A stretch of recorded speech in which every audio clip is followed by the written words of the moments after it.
Bienvenidos a nuestro canal y les deseamos una agradable experiencia auditiva. Hay heridas que no sangran por fuera. Esas son las peores. Las que se abren en silencio, en la mesa donde pusiste el mantel de tu abuela, con la olla hirviendo en la estufa y el olor a sofrito llenando la cocina. Las que nadie ve, porque ocurren en el momento exacto en que alguien que salió de tu propio cuerpo te mira a los ojos y te dice, sin temblarle la voz, que no eres bienvenida en tu propia casa. Eso fue lo que me pasó a mí. Me llamo Emilia Vázquez Herrera. Tengo 67 años, manos que han amasado miles de panes, espalda que ha aguantado tormentas que hubieran doblegado a cualquiera, y un corazón que, hasta esa noche, yo creía que sabía exactamente a quién amaba y por qué. Me equivocaba. O más bien, me habían engañado tan bien durante tanto tiempo que la verdad llegó disfrazada de cena familiar, con tenedor y todo. Era domingo, 15 de marzo de 2024. Había empezado el día como siempre. Antes de que el sol terminara de asomar por encima de los edificios de nuestro barrio en Valencia, yo ya estaba en la cocina. Tenía puestas mis pantuflas de siempre, la bata floreada que me regaló mi hermana Remedios cuando cumplí 60, y el alma en paz. O eso creía. Saqué el arroz que había dejado en remojo desde la noche anterior, el azafrán que guardaba en un frasquito de vidrio, porque el buen azafrán no se guarda en bolsas de plástico. Eso lo aprendí de mi suegra, que en paz descanse. Los mariscos frescos que había comprado el sábado temprano en el mercado. Iba a hacer la paella que Álvaro había pedido desde niño cada vez que quería celebrar algo, o simplemente cada vez que quería sentirse en casa. 42 años de matrimonio, 42 años cocinando para mi familia, lavando su ropa, cargando sus alegrías y sus fracasos como si fueran míos. Y lo eran. Eso nunca estuvo en duda para mí. Mi esposo Adolfo, a quien toda la familia llama Lolo, apodo que le quedó desde joven, se levantó a las 9, como siempre los domingos. Se sentó en su sillón a leer el periódico mientras yo terminaba de preparar todo. Hay algo profundamente ordinario en ese ritual que, cuando lo pierdes, te das cuenta de que era lo más sagrado que tenías. Álvaro llegó a la 1 de la tarde. Lo escuché aparcar antes de verlo. Reconozco el sonido de su coche igual que reconozco su voz, sin pensarlo, sin esfuerzo, como quien reconoce su propio nombre. Me asomé por la ventana de la cocina y lo vi bajar del coche. Detrás de él, Silvia, su esposa, de 31 años, con ese pelo liso y oscuro que siempre tiene perfectamente peinado, sacó una caja de la pastelería. Bien, habían traído el postre, como les había pedido. Pero algo en la forma en que Álvaro cerró la puerta del coche me detuvo. No fue un portazo. No fue nada dramático. Fue exactamente lo contrario. Fue demasiado controlado. Demasiado deliberado, como cuando alguien está conteniendo algo muy grande detrás de un gesto muy pequeño. Mis manos siguieron removiendo el arroz, pero mi estómago se apretó solo, sin que yo le diera permiso. Tonterías, me dije. Estará cansado. Habrá tenido una semana difícil en el trabajo. Lo vi entrar. Le di un beso en la mejilla. Él me respondió con uno de esos abrazos breves que ya no son abrazos, sino el recuerdo de un abrazo. Silvia me besó también, me dijo que todo olía delicioso, puso la caja de pasteles sobre la mesita del recibidor y se fue a sentarse en el sofá con su teléfono.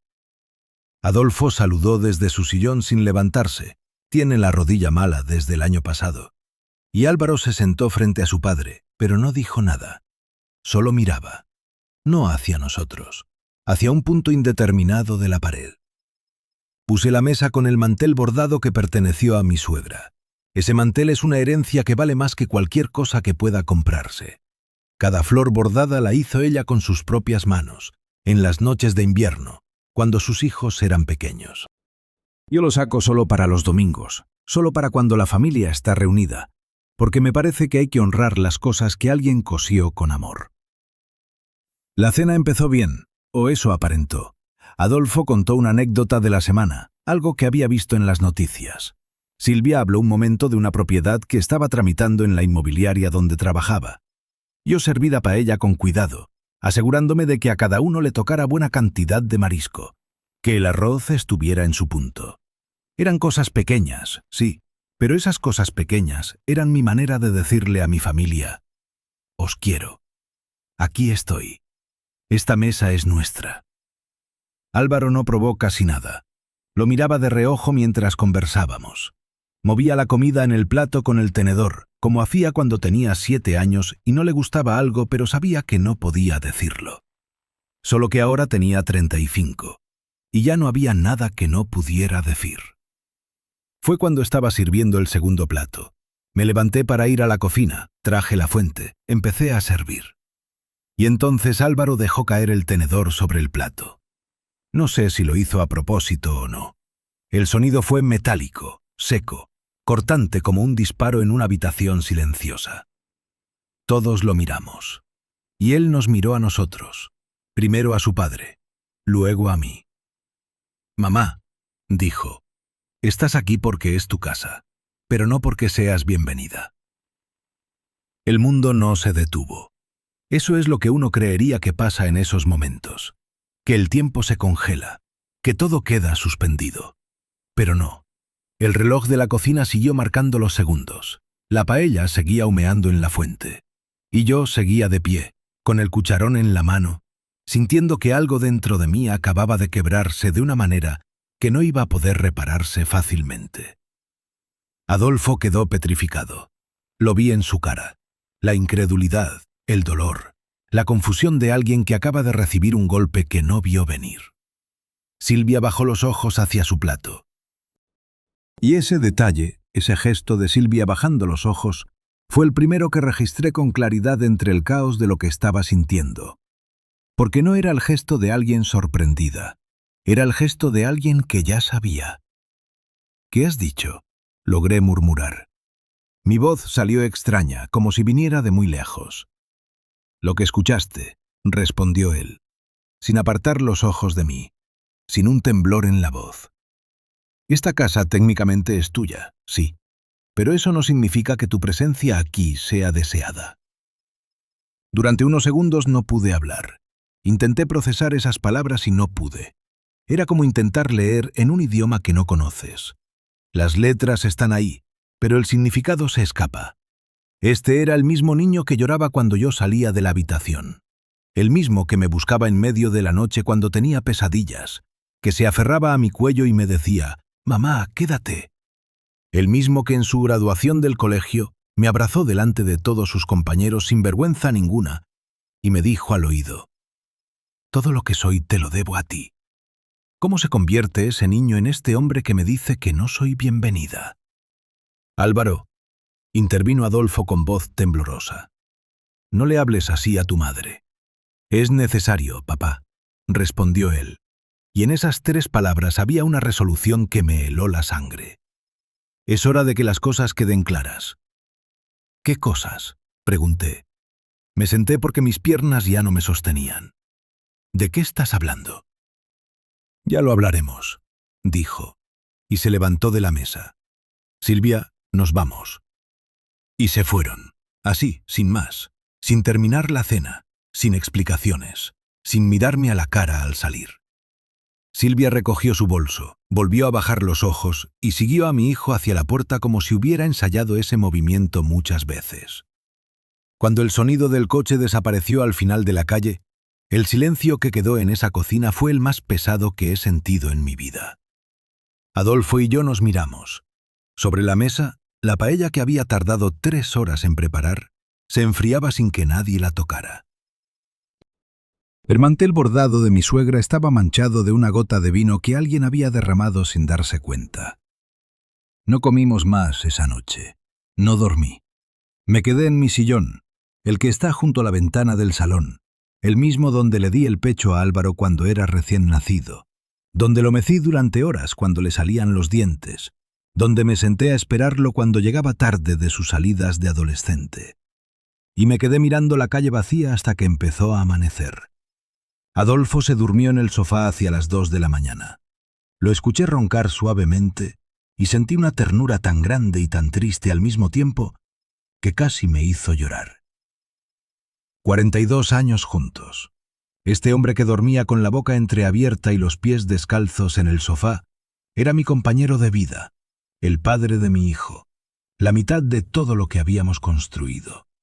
Y nuestro hijo acababa de decirnos que no éramos bienvenidos. ¿Qué habíamos hecho mal? Esa pregunta me persiguió toda la noche. La volteé de todos los ángulos posibles. ¿Había sido demasiado protectora? ¿Demasiado presente? ¿Había interferido en su matrimonio sin darme cuenta? ¿Había dicho algo que lo ofendiera? ¿Hecho algo que lo alejara? ¿Cruzado algún límite invisible que yo no sabía que existía? Pero mientras más vueltas le daba, más me daba cuenta de que las respuestas que me inventaba no eran respuestas. Eran excusas que me hacía para no enfrentar lo que mi instinto me estaba diciendo desde el momento en que Silvia bajó los ojos. Ella sabía. Ella sabía lo que su marido iba a decir esa noche y no lo detuvo. No lo contradijo. No puso la mano en su brazo y le dijo: «Álvaro, no. Estos son tus padres». Se quedó callada, bajó los ojos y esperó a que terminara. Eso no era una esposa sorprendida. Era una cómplice. Hacia las 4 de la mañana, cuando el barrio estaba completamente silencioso y solo se escuchaban los gatos callejeros y el ruido lejano de algún coche en la avenida principal, algo cambió dentro de mí. No sé cómo explicarlo exactamente. Es como cuando has estado llorando tanto tiempo que de repente las lágrimas se secan solas, no porque el dolor haya pasado, sino porque el cuerpo entiende que es momento de hacer otra cosa con ese dolor. La tristeza seguía ahí, pero debajo de ella, algo más firme había empezado a crecer. Yo había sacado adelante una familia con mis propias manos. Había trabajado durante décadas junto a Adolfo en el taller de carpintería que pusimos cuando éramos jóvenes y no teníamos nada.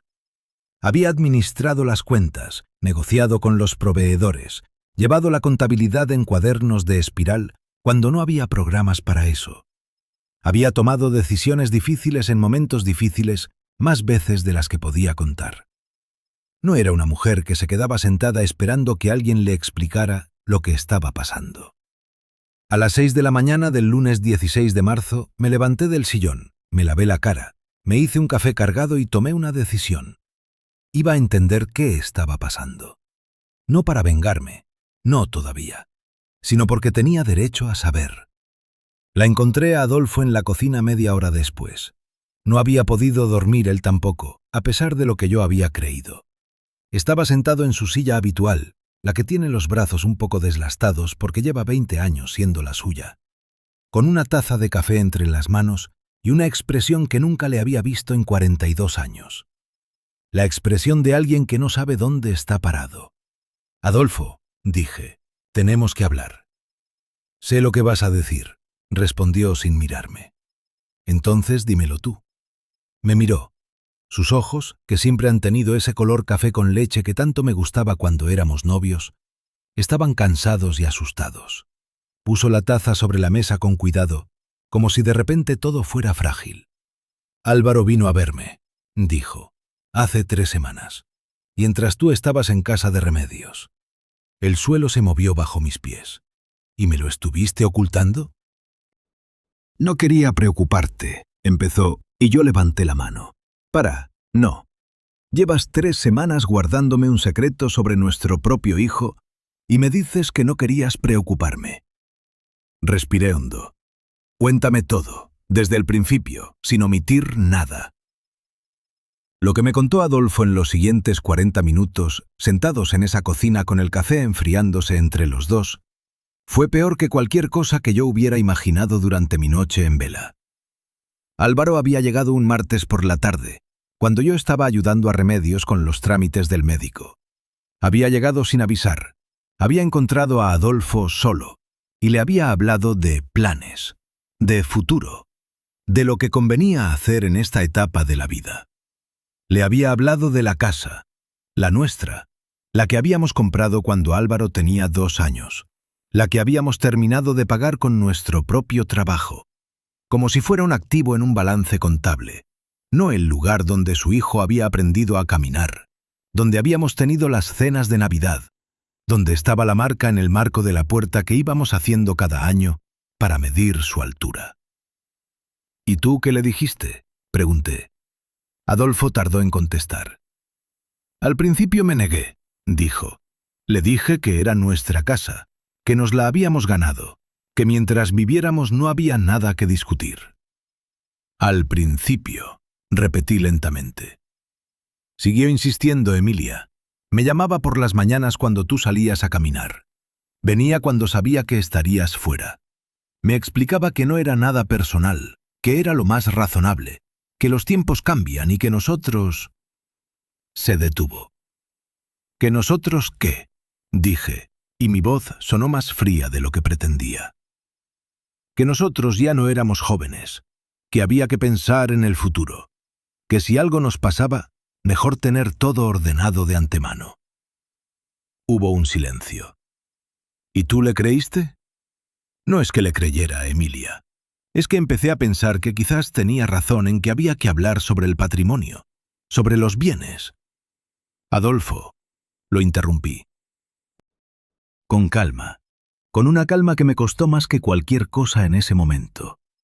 Nuestro hijo estuvo viniendo a esta casa durante 3 semanas a convencerte de que le entregáramos lo que construimos en 40 años de trabajo, mientras a mí me ocultabas todo eso. Y anoche, delante de su esposa que también sabía, me dijo a la cara que no soy bienvenida en mi propia casa.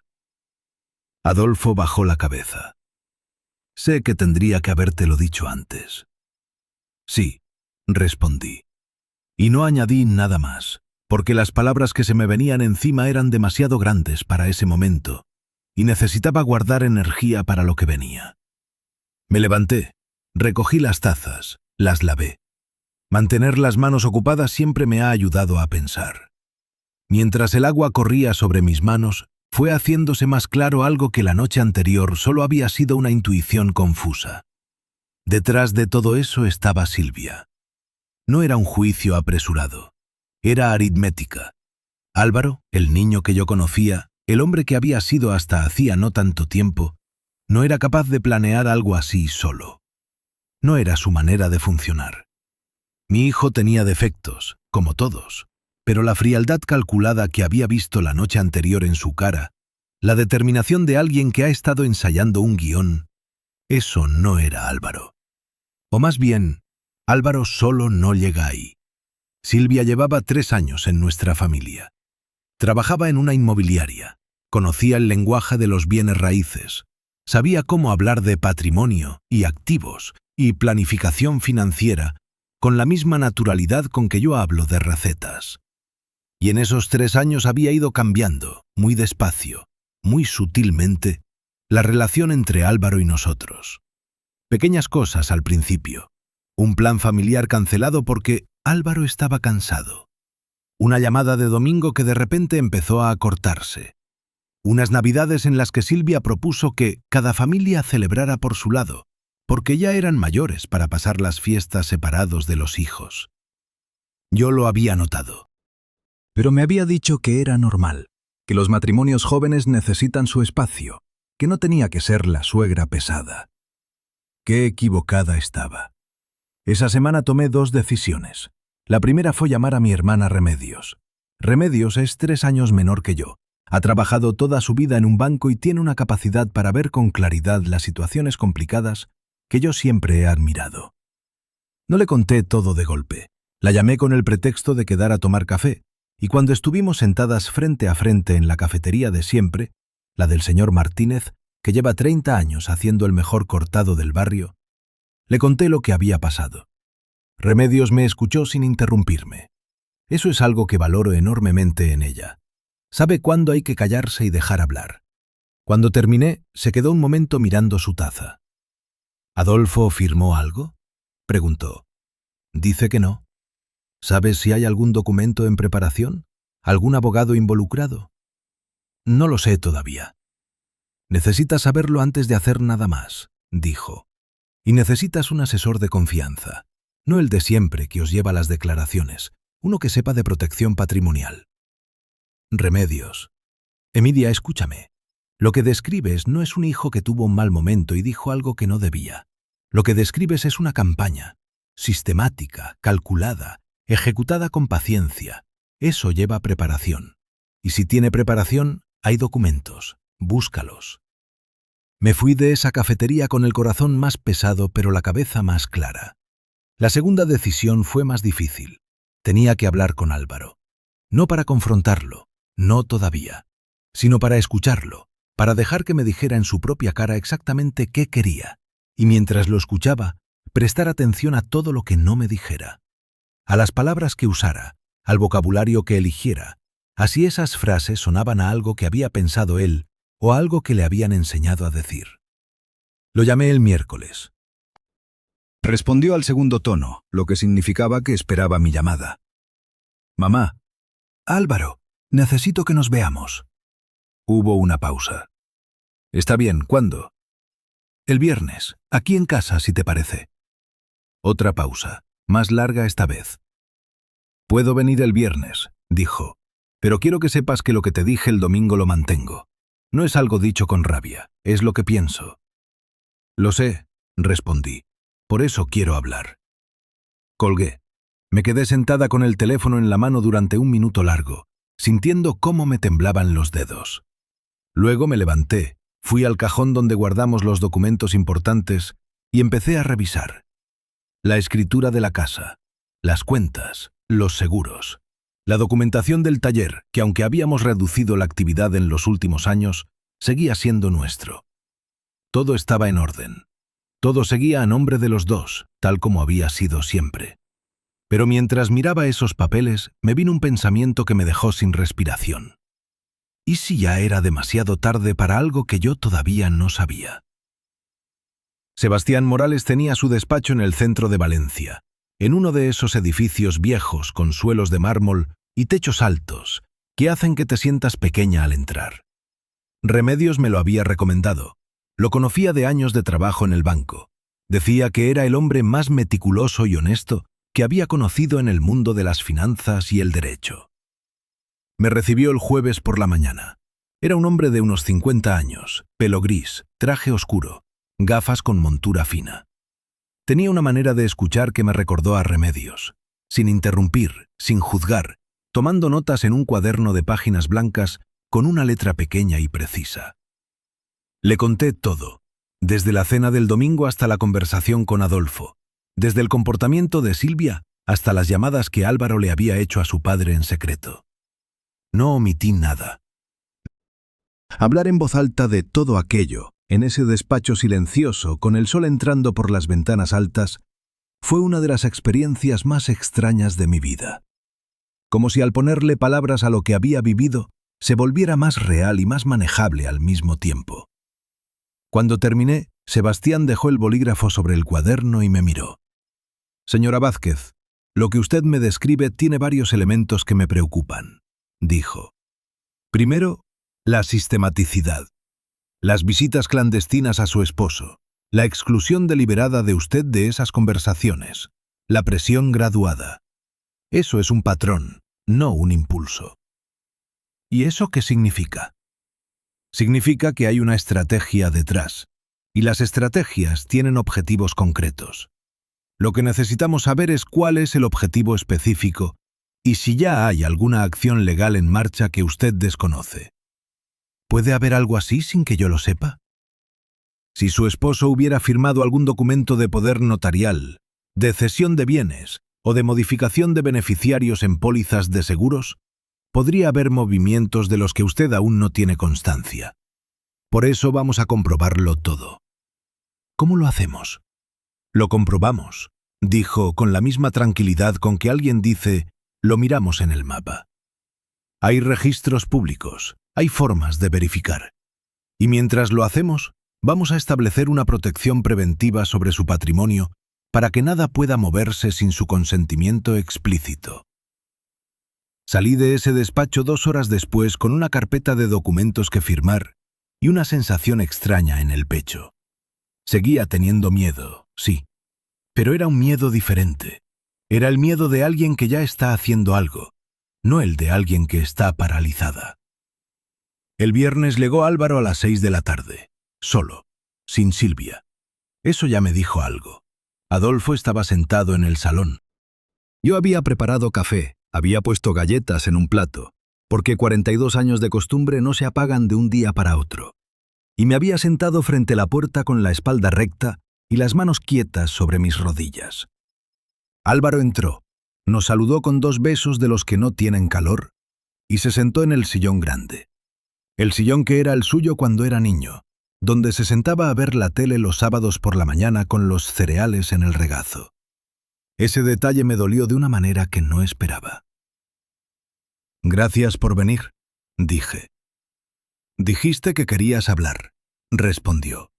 Su voz era neutra, controlada. «Sí, quiero entender qué es lo que quieres, Álvaro, con tus palabras, sin intermediarios». Vi que algo pasó por su cara, algo rápido, casi imperceptible, como si la mención de intermediarios le hubiera tocado un nervio. «No hay intermediarios», dijo.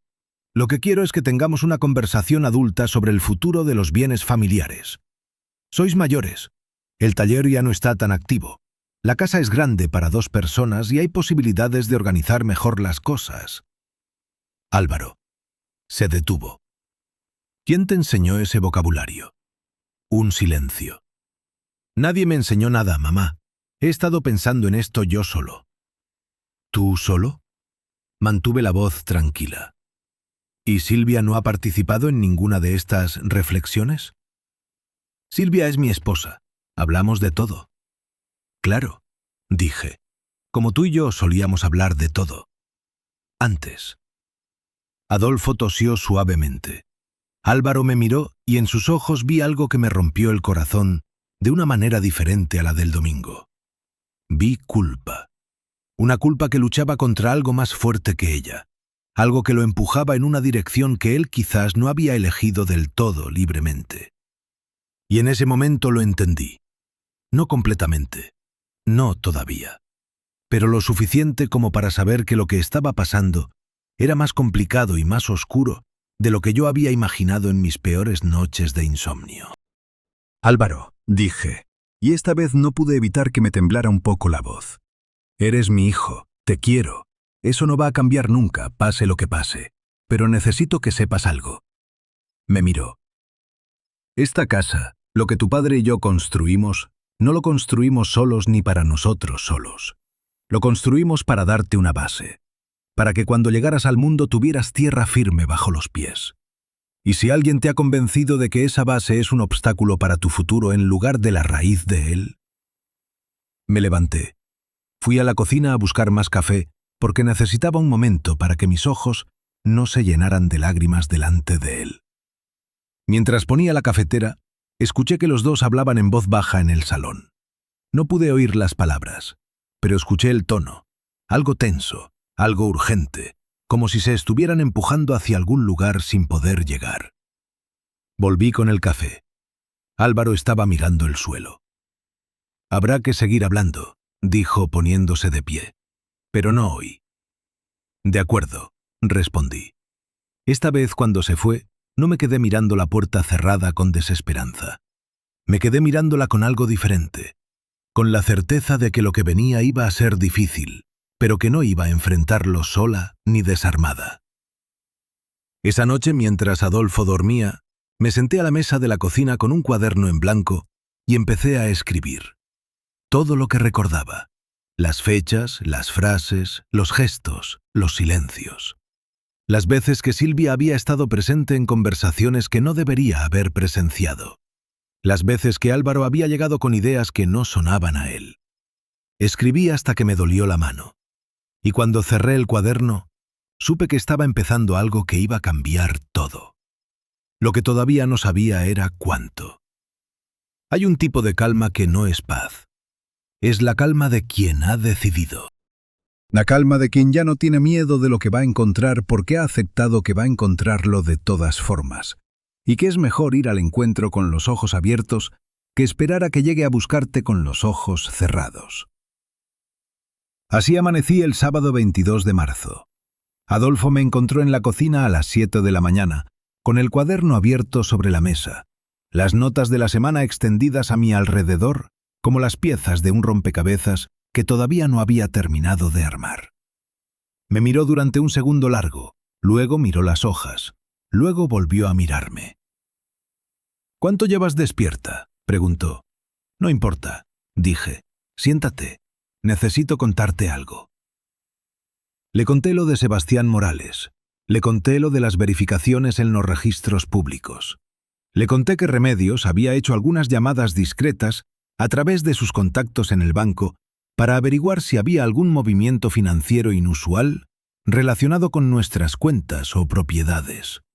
Y le conté, mirándolo a los ojos sin apartar la vista, lo que Sebastián me había explicado sobre los poderes notariales y las cesiones de bienes. Adolfo me escuchó con las manos apoyadas en la mesa y la frente levemente fruncida. Cuando terminé, tardó en hablar. «¿Crees que puede haber pasado algo que no sabemos?», dijo. «No lo sé, por eso lo estamos comprobando». Emilia respiró hondo. «¿No estamos yendo demasiado lejos? Es nuestro hijo». «Es nuestro hijo», confirmé. «Y por eso mismo necesito saber qué está pasando realmente. Porque lo que vi el viernes en su cara no era solo un hombre que quiere hablar de patrimonio. Era un hombre que está siendo empujado por alguien. Y si ese alguien le está haciendo daño a él mientras intenta hacérnoslo a nosotros, entonces tengo que saberlo para poder ayudarlo». Eso lo calló de una manera diferente, porque era verdad, y los dos lo sabíamos. Los resultados de las verificaciones llegaron el martes de la semana siguiente. Sebastián me llamó a media mañana con una voz que era profesional, pero que tenía algo detrás, una tensión controlada que me preparó para lo que venía. «Señora Vázquez, ¿puede venir al despacho esta tarde?» «¿Es grave?», pregunté directamente. Una pausa. «Es importante», dijo. «Le explicaré todo en persona». Fui sola. Decidí no decirle a Adolfo hasta saber exactamente a qué me enfrentaba. Entré al despacho de Sebastián a las 5 de la tarde con el estómago apretado y las manos frías, y me senté frente a su escritorio mientras él abría una carpeta sobre la mesa. «Hay dos cosas», dijo sin preámbulos, porque ya sabía que yo no necesitaba que me prepararan para nada. «La primera es que no encontramos ningún documento firmado por su esposo que afecte al patrimonio compartido. Sin poderes notariales, sin cesiones, sin modificaciones de beneficiarios. En ese sentido están protegidos». Solté el aire que no sabía que había estado conteniendo. «¿Y la segunda?». Sebastián ajustó sus gafas. «La segunda es sobre su nuera». Abrió la carpeta y empujó varios documentos hacia mí. «Silvia Montes lleva trabajando en la inmobiliaria Montserrat Gestión desde hace 4 años. En los últimos 18 meses ha sido objeto de 2 denuncias internas por parte de clientes que alegaban irregularidades en la gestión de sus propiedades». Lo miré sin entender del todo. ¿Qué tipo de irregularidades? Transferencias de fondos de clientes hacia cuentas intermediarias que ella controlaba. Cantidades no muy grandes en cada caso, dijo, pero sistemáticas y repetidas. Las denuncias fueron archivadas inicialmente porque los importes eran difíciles de rastrear de manera aislada. Pero hay una investigación interna abierta desde hace 3 meses, y en paralelo, una denuncia ante la Guardia Civil que todavía está en fase preliminar. El salón del despacho de Sebastián, con sus techos altos y sus estanterías llenas de libros de derecho, empezó a girar lentamente alrededor de mí. «¿Está usted diciéndome que Silvia...?» «Estoy diciéndole que hay indicios documentados de que su nuera ha estado defraudando a clientes de la inmobiliaria donde trabaja», dijo Sebastián con cuidado. «Y que a la luz de lo que usted me contó sobre las conversaciones con su hijo respecto al patrimonio familiar, me parece importante que considere una posibilidad». «Dígamela». «Que la presión sobre usted y su esposo para redistribuir los bienes no era una cuestión de planificación familiar. Era una cuestión de recursos. Silvia necesita liquidez, y usted tiene patrimonio». Tardé 2 días en procesar eso. 2 días en los que seguí haciendo las cosas de siempre. El café, la compra, la llamada a Remedios, el paseo matutino por el parque.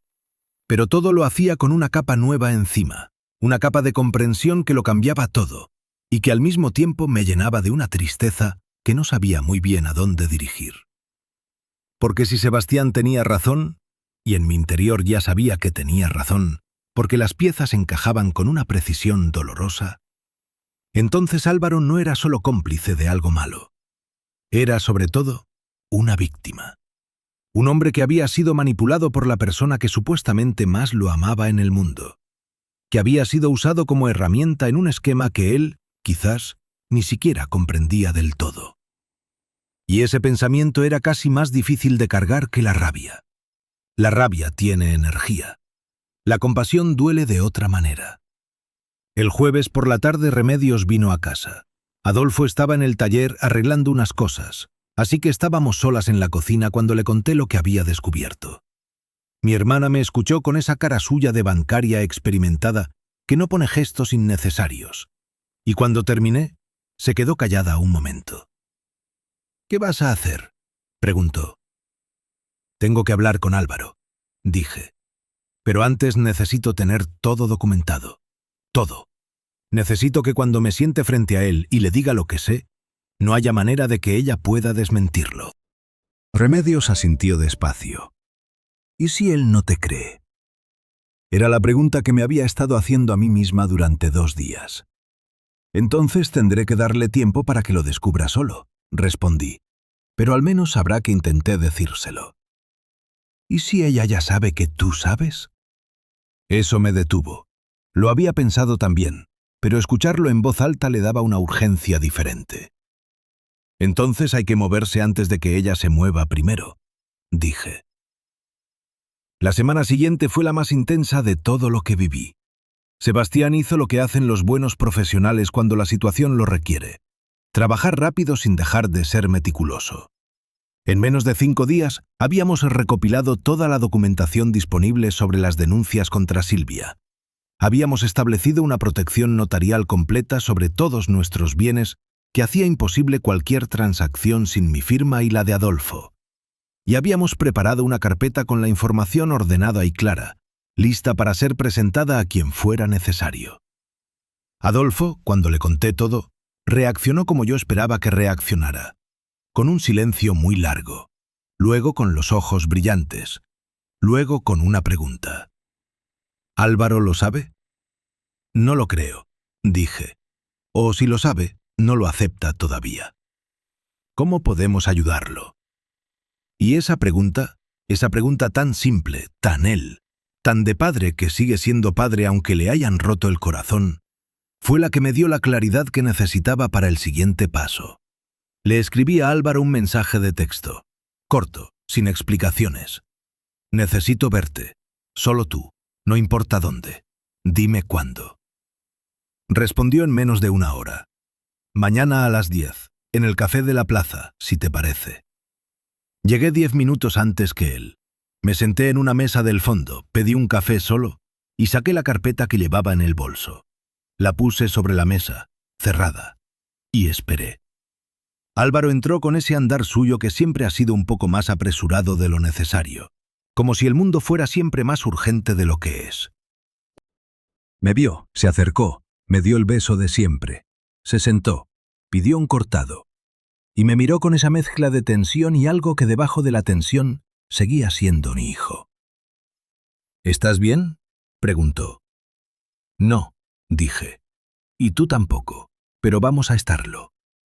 Frunció el ceño. «Mamá, si me has llamado para hablar otra vez de...». «Álvaro». Lo interrumpí con suavidad pero con firmeza. «Voy a pedirte algo, que me escuches, que no respondas hasta que hayas terminado de escuchar, que no llames a nadie ni escribas ningún mensaje hasta que terminemos de hablar. ¿Puedes hacer eso por mí?». Un silencio.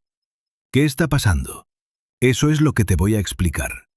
Puse la mano sobre la carpeta. «Pero necesito tu palabra de que me escuchas hasta el final». Me miró durante un momento que se sintió muy largo. Luego asintió. Abrí la carpeta. Le mostré los documentos con la calma de quien ha tenido días para procesar lo que está mostrando. No lo hice con rabia. No lo hice con dramatismo. Lo hice con la serenidad de una madre que quiere que su hijo vea la verdad, no que se sienta atacado por ella. Fui página por página. Las denuncias internas, los nombres de los clientes afectados, los movimientos de fondos, la investigación abierta, la denuncia ante la Guardia Civil. Álvaro no dijo nada durante 15 minutos. Miró cada documento, lo leyó. Algunos los leyó 2 veces. Su cara fue cambiando muy despacio, como cuando el cielo antes de una tormenta cambia de color. Primero una cosa, luego otra, y de repente ya no se parece a nada de lo que era antes.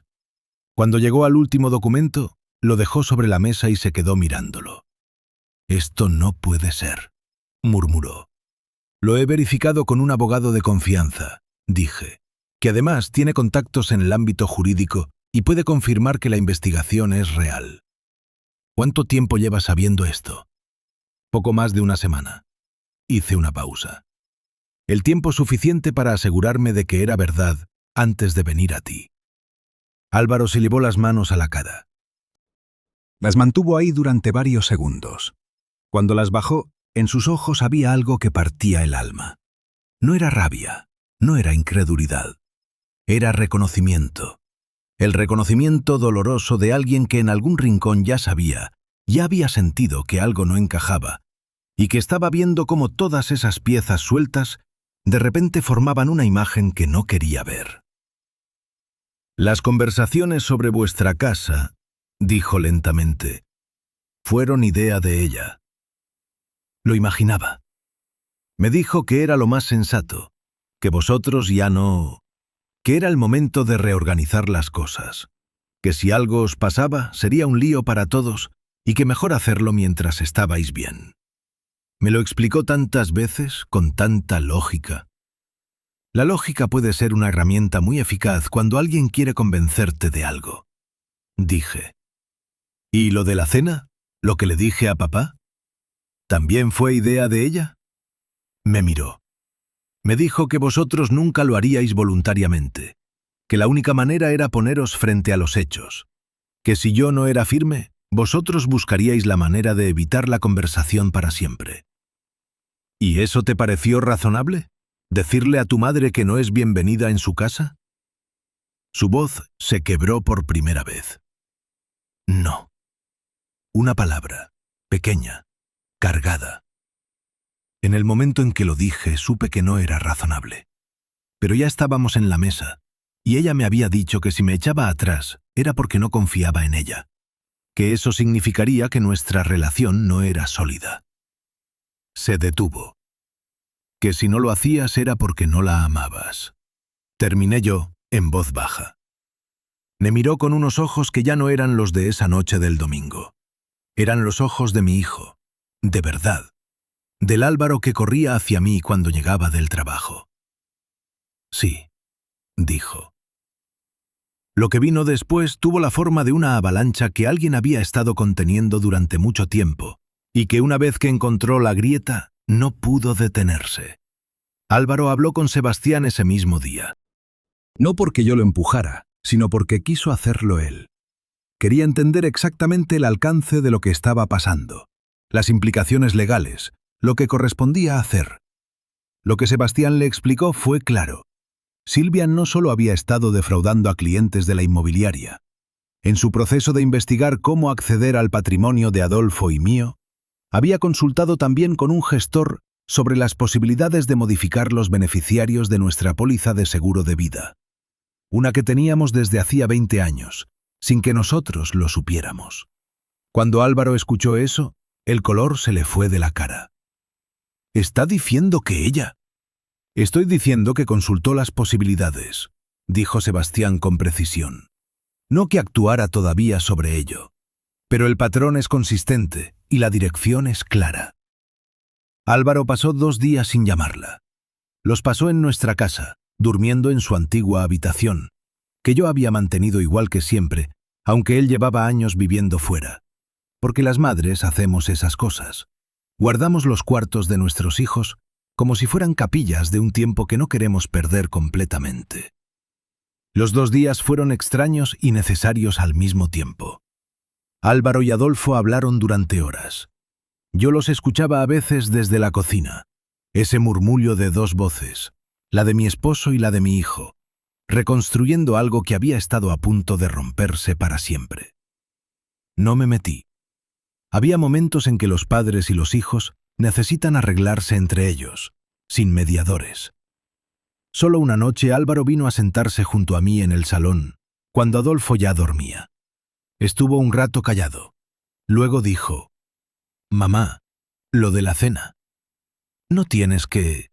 «Sí tengo». Me miró. «Lo que te dije esa noche fue lo peor que he dicho en mi vida». Y lo sabía mientras lo decía. Pero estaba tan convencido de que había que hacerlo, de que era lo correcto, de que si no lo hacía era porque era débil o porque no confiaba en ella. «Álvaro». Dejé que alguien me convenciera de que mis padres eran el problema. Su voz se quebró. «No sé cómo pediros perdón por eso». Me levanté, fui hasta él, le puse las manos en la cara como hacía cuando era pequeño y tenía pesadillas. «Pidiéndolo», dije, «tal como lo acabas de hacer». Lloró. Mi hijo de 35 años, que se había sentado a mi mesa con la frialdad de alguien que ha decidido que sus padres son prescindibles, lloró con la cara entre mis manos, como cuando tenía 5 años y se había caído en el parque. Y yo lo sostuve, porque para eso estoy, porque eso no cambia. La denuncia formal ante la Guardia Civil se presentó 3 semanas después. No fue una decisión que tomé yo sola. La tomamos juntos. Álvaro, Adolfo, Sebastián y yo, sentados alrededor de la mesa grande del despacho, con todos los documentos sobre la superficie de madera. Fue Álvaro quien lo propuso.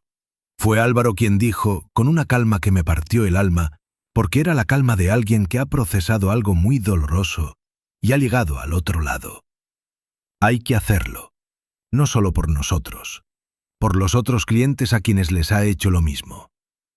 Yo no lo hubiera dicho mejor. Silvia fue detenida un jueves por la mañana temprano. Álvaro no estaba en la casa cuando llegaron. Estaba en la nuestra, desayunando con nosotros, cuando recibió la llamada. Lo vi ponerse pálido, lo vi apretar el teléfono, lo vi respirar hondo y asentir en silencio antes de colgar. «Ya está», dijo. Adolfo le puso la mano en el hombro. Yo seguí sirviendo el café, porque en ese momento lo que necesitaba mi hijo no era un discurso ni un abrazo. Era normalidad. Era la certeza de que la vida continuaba, que esta mesa seguía siendo su mesa, que este café de las mañanas seguía siendo suyo. No voy a mentir diciendo que todo fue fácil después de eso. La recuperación de una familia que ha estado al borde de romperse no es un acontecimiento. Es un proceso. Largo, irregular, con días buenos y días en que el peso de lo que pasó vuelve de repente y te encuentra desprevenida, en mitad de doblar la ropa o pelando patatas en la cocina. Álvaro inició los trámites de divorcio desde la semana siguiente al arresto. El proceso fue relativamente rápido dadas las circunstancias, pero rápido legalmente no significa rápido emocionalmente. Mi hijo había compartido 3 años de su vida con esa mujer. Había construido con ella una cotidianidad, unos hábitos, unos planes de futuro. Desmantelar todo eso tiene un coste que no se liquida con un documento. Hubo tardes en que lo encontraba callado en el sofá con la mirada perdida y no le decía nada. Solo le preguntaba si quería un café, si quería que encendiera la tele, si quería que nos sentáramos a hablar o a no hablar. Aprendí que a veces lo más útil que puedes hacer por alguien que está sufriendo es simplemente estar cerca sin exigirle que procese más rápido de lo que puede. ¿Sabes lo que más me cuesta?, me dijo una tarde mientras veíamos llover desde la ventana del salón. ¿Qué? No saber qué parte de estos 3 años era real y qué parte era teatro. Si algunas de las cosas buenas que viví con ella eran genuinas o si todo formaba parte de algo que yo no entendía. Me quedé callada un momento. «Hay algo que te puedo decir con certeza», dije al final. «Tu amor era real. Lo que tú sentiste, lo que tú diste, eso era tuyo y era verdadero. Que ella lo usara para sus propios fines no lo convierte en mentira. Solo la convierte a ella en lo que es». Me miró. «¿Cómo sabes esas cosas?» 42 años de matrimonio», dije. y muchas noches sin dormir pensando en ellos. Sonrió. Por primera vez en semanas, sonrió de verdad. Hubo algo que ocurrió unas semanas después del arresto y que nunca olvidaré. Sebastián me llamó para contarme que en el proceso de investigación habían podido recuperar parcialmente los fondos que Silvia había sustraído a otros clientes. Algunos de esos clientes eran personas mayores, jubiladas, que habían confiado sus ahorros a una profesional y se habían encontrado con que los habían vaciado poco a poco. Como una sangría lenta que no duele hasta que ya es demasiado tarde. Como lo que nos habrían hecho a nosotros si no lo hubiéramos visto a tiempo. Hay una compensación económica prevista para quienes proporcionaron evidencia clave en el caso, me dijo Sebastián. Usted y su esposo están entre los beneficiarios. No pensé en eso ni un momento. Dónelo, dije. ¿Perdón? La compensación. Que vaya a un fondo de ayuda para las víctimas más vulnerables. Los que no tienen a un Sebastián Morales que los asesore, ni a una hermana que trabaje en un banco y pueda hacer llamadas discretas. Los que se quedaron sin nada y no saben cómo recuperarlo. Hubo una pausa al otro lado del teléfono. «Es usted una mujer extraordinaria, señora Vázquez», dijo Sebastián. «Soy una mujer que tuvo suerte», respondí. «Y la suerte que uno tiene hay que compartirla cuando se puede». Las cenas de los domingos volvieron. No de golpe, no con fanfarria. Volvieron como vuelven las cosas que son verdaderas, poco a poco, sin hacer ruido, hasta que un día te das cuenta de que ya están ahí y de que no sabes exactamente cuándo regresaron. El primer domingo que Álvaro volvió a comer con nosotros después de todo fue un día de abril, con el sol de primavera entrando por las ventanas del comedor. Yo había hecho cocido, no paella. La paella la dejaría para otro día, cuando el recuerdo de aquella última cena del domingo de marzo pesara un poco menos.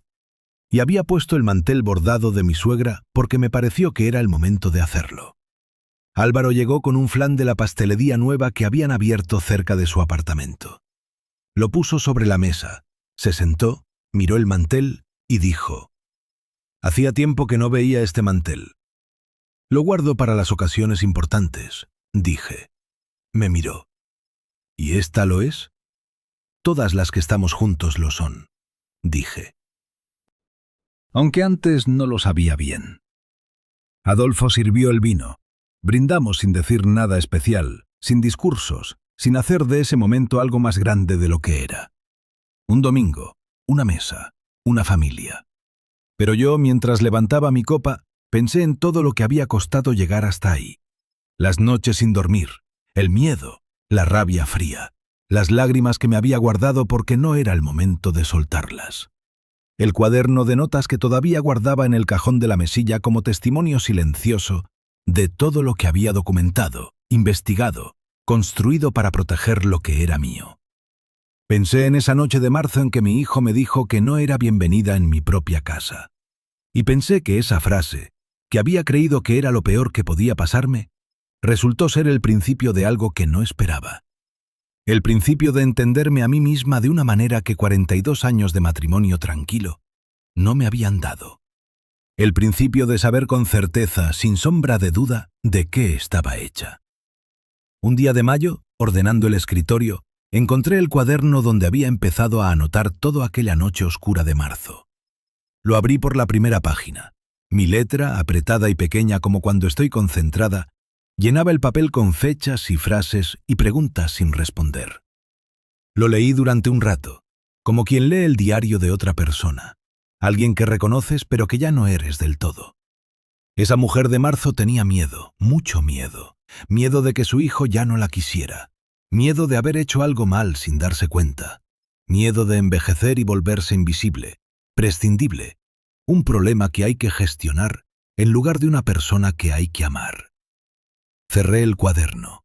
Le puse la mano encima, como se le pone la mano encima a algo que ha cumplido su función y puede descansar. Porque esa mujer de marzo, con todo su miedo, había hecho algo notable. No se había quedado quieta. No había esperado a que alguien le explicara lo que estaba pasando. No había aceptado la versión que le querían imponer.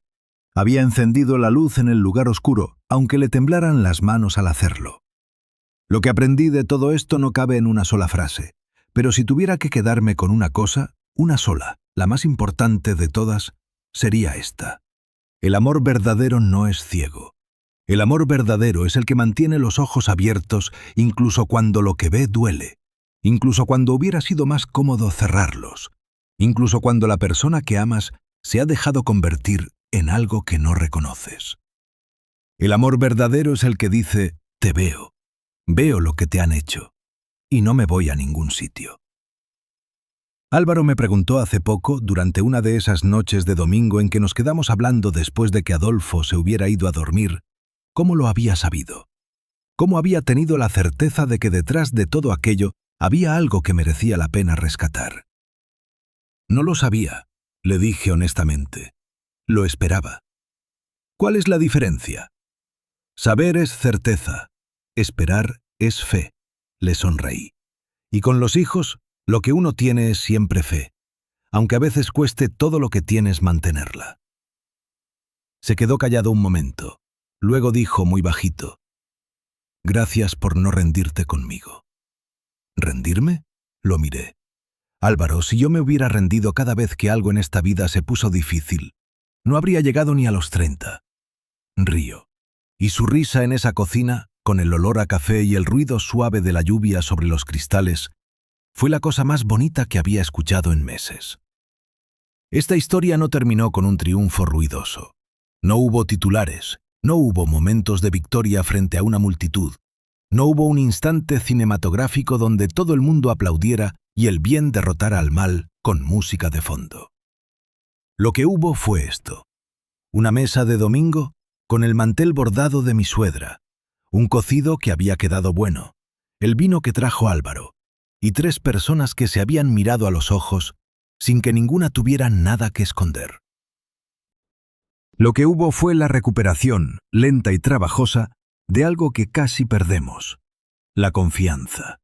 No la confianza ingenua de quien cree que nada malo puede pasar, sino la confianza adulta, ganada a pulso, de quien sabe exactamente lo que puede pasar y ha decidido, con toda la información sobre la mesa, seguir eligiendo a su familia. Y lo que hubo, también, fue esto: que a los 67 años, después de toda una vida creyendo que mi valor estaba en lo que hacía por los demás, la comida que cocinaba, la ropa que lavaba, los problemas que resolvía, los miedos que calmaba, descubrí que también estaba en lo que era capaz de hacer por mí misma cuando nadie me miraba. En las noches sin dormir y el cuaderno de notas. En la reunión con Sebastián Morales y las preguntas difíciles. En la taza de café que me hice sola a las 6 de la mañana, cuando decidí que no iba a quedarme sentada esperando que alguien me explicara lo que estaba pasando en mi propia vida. Eso también soy yo. Y nadie, ninguna persona, ninguna frase, ninguna cena de domingo con tenedores cayendo sobre platos de paella, va a quitarme eso. Han pasado 8 meses desde aquella noche de marzo.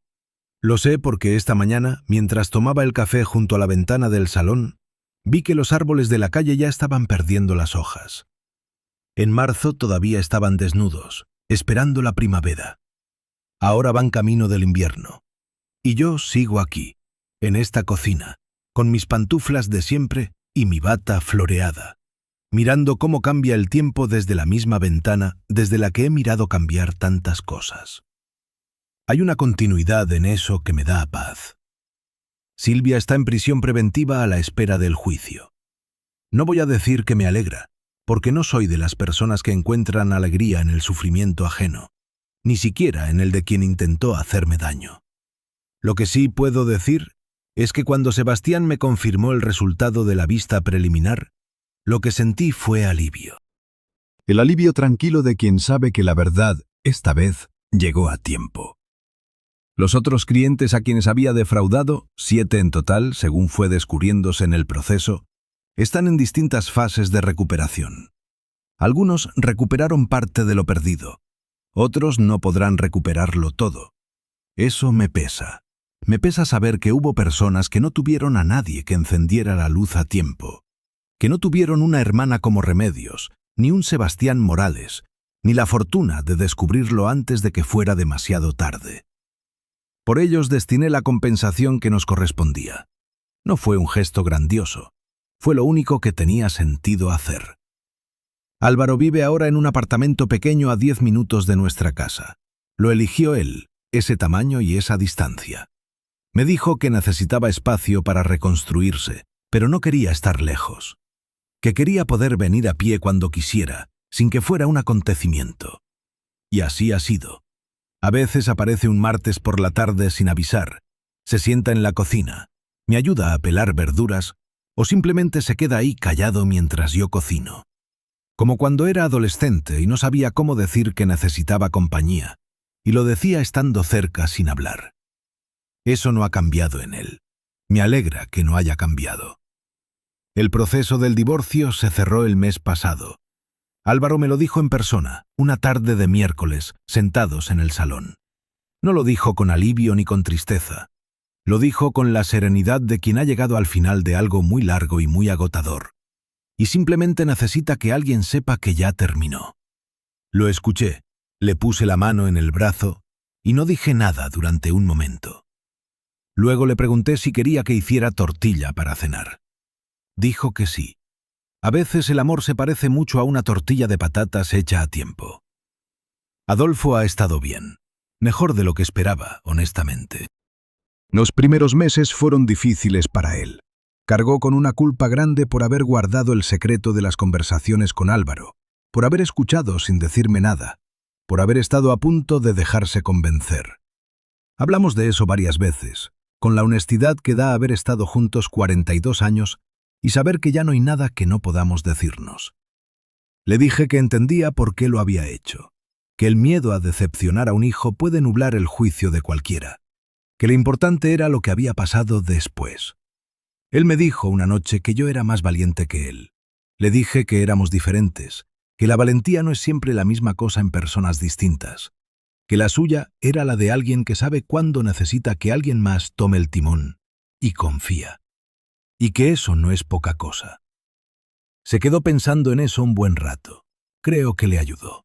Remedios viene a cenar los jueves. Se ha vuelto un ritual que ninguna de las dos planeamos y que ninguna queremos perder. Traemos vino. Ella siempre elige mejor que yo en eso. Y nos quedamos hablando hasta tarde, como cuando éramos jóvenes y vivíamos en el mismo piso y la noche nos parecía infinita. Han pasado décadas desde entonces. Pero hay noches en que sentadas a esta mesa, con el vino y el ruido suave de la tele que Adolfo tiene puesta en el salón, siento que el tiempo es una cosa más flexible de lo que parece, que ciertas cosas no se pierden, solo esperan. Sebastián Morales me llamó hace unas semanas para contarme que había presentado nuestro caso, de manera anónima, con todos los datos sensibles protegidos, en un seminario sobre protección patrimonial para personas mayores. Me pidió permiso, que le di de buena gana. Si la historia de lo que nos pasó puede ayudar a alguien a reconocer las señales a tiempo, a no sentirse solo cuando las cosas empiezan a no encajar, entonces esa historia merece ser contada. Eso es, en parte, lo que estoy haciendo ahora mismo. Hay una cosa que me pregunto a veces, en las noches tranquilas en que el barrio está en silencio y solo se escucha el respirar de Adolfo y el ruido de algún coche lejano. ¿Qué hubiera pasado si aquella noche de marzo me hubiera quedado paralizada? Si en lugar de encender la luz hubiera esperado a que alguien me explicara lo que estaba pasando. Si hubiera aceptado la versión que me querían imponer, la de una mujer mayor que ya no entiende los tiempos, que ya no sabe lo que le conviene, que debe ceder el paso. No quiero saber la respuesta a esa pregunta. Lo que sí sé es esto. Los 67 años no me hicieron más pequeña. Me hicieron más precisa. Cada año vivido fue una herramienta que no sabía que tenía hasta que la necesité. La capacidad de leer una situación. La paciencia para no actuar antes de tiempo. La firmeza para no ceder cuando algo dentro de mí sabía que no debía ceder. La humildad para pedir ayuda cuando la necesité. Eso no se aprende de joven. Eso se gana. Esta mañana, antes de que Adolfo se levantara, saqué el mantel bordado de mi suegra y lo puse en la mesa. No es domingo. No hay ninguna celebración especial. Pero me pareció que era un día que merecía algo bonito encima de la mesa. aunque solo fuéramos nosotros dos desayunando. Cuando Adolfo bajó y lo vio, me miró con esa cara suya de 42 años que ya conozco de memoria. «¿Qué celebramos?», preguntó. «Nada en particular», dije. «Todo en general». Se sentó, sirvió el café, me pasó mi taza. Y nos quedamos un momento en silencio, los dos, mirando ese mantel con las flores bordadas a mano por una mujer que ya no está, pero que dejó algo suyo en cada puntada. Así es como terminan las historias verdaderas. No con un final ruidoso, sino con una mañana cualquiera de noviembre, un café caliente y la certeza tranquila de que sigues siendo tú, entera, de pie, en tu propia casa. Bienvenida.